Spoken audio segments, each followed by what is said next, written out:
SIR நடவடிக்கையின் பொழுது தேர்தல் ஆணையம் உச்சநீதிமன்றம் என்ன கூறியது தெரியுமா?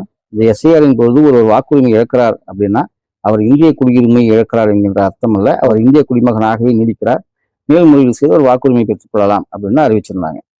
ஆனால் இப்போது மேற்குவங்க அரசாங்கமும் பீகார் அரசாங்கமும் அறிவித்திருக்கின்ற அறிவிப்புகள் எல்லோரையும் கொந்தளிக்க வைத்திருக்கிறது. அன்னபூர்ணா பண்டாரி திட்டத்தின் கீழ் வழங்கப்படுகின்ற நிதியுதவிகள் எதுவுமே எஸ்ஐஆரில் நீக்கப்பட்டவர்களுக்கு கிடையாது அப்படின்னு சொல்லிட்டு மேற்குவங்க அரசாங்கம் அறிவித்திருக்கிறது.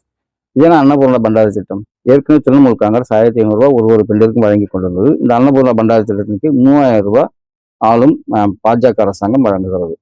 அந்த திட்டத்தின் கீழ் வருகின்ற எந்த உதவியும் வழங்கப்படாது, அதன் பிறகு அரசு நலத்திட்டங்கள் எதுவுமே வழங்கப்படாது அப்படின்னு சொல்லிட்டு மேற்குவங்க அரசாங்கம் அறிவித்திருக்கிறது. அதைத் தொடர்ந்து நிதிஷ்குமாருக்கு பதிலாக பதவியேற்றுக் கொண்டிருக்கின்ற பீகாரின் முதல்வர் சாம்ராஜ் சௌத்ரியும் ரேஷன் உள்ளிட்ட எந்த பொருட்களும் கிடைக்காது, அரசு வழங்குகின்ற எந்த நலத்திட்டங்களும் கிடைக்காது அப்படின்னு சொல்லி அறிவிச்சிருக்கிறாங்க. ஏற்கனவே 5 லட்சம் பேரை ரேஷன் லிஸ்ட்ல இருந்து எடுத்துட்டோம் அப்படின்னு சொல்லிட்டு உணவு மற்றும் நுகர்வோர் பாதுகாப்புத்துறை அமைச்சர் அசோக் சௌத்ரி அறிவிச்சிருக்காரு. என்ன சொன்னாங்க? எஸ்ஐஆர் பேர் இல்லைங்கிறதுக்காக அவர் இந்திய குடிமகன் இல்லை என்று ஆகிவிடாதுன்னு சொன்னவங்க இன்றைக்கு அவர்களுக்கு தருகின்ற எல்லா நலத்திட்டையும் நிறுத்துவதாக அறிவித்திருக்கிறார்கள். இது வட மாநிலங்கள் மிகப்பெரிய கொந்தளிப்பை ஏற்படுத்தி இருக்கிறது. எந்த அரசாங்கம் எந்த அறிவிப்பை எப்ப வெளியிடும் தெரியல. தமிழகத்தில் எஸ்ஐஆரின் போது உங்கள் பெயர் தவறாக நீக்கப்பட்டிருந்தால் தயவு செய்து மேல்முறையீடு செய்து உடனடியாக வாக்காளர் பட்டியலில் இணைந்து கொள்ளுங்கள். இல்லை என்றால் நாளை நமக்கும் இது நடக்கலாம். ஒரு குடிமகன்கிட்ட ஏற்கனவே ஆதார் கார்டு இருக்கு, பேன் கார்டு இருக்கு, ரேஷன் கார்டு இருக்கு, இதற்கு அடுத்ததாக ஓட்டர் ஐடி.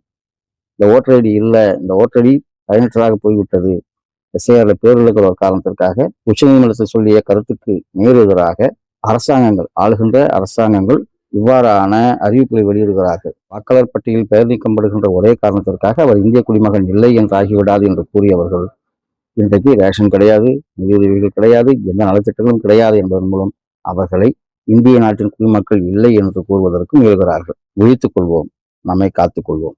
நன்றி, வணக்கம்.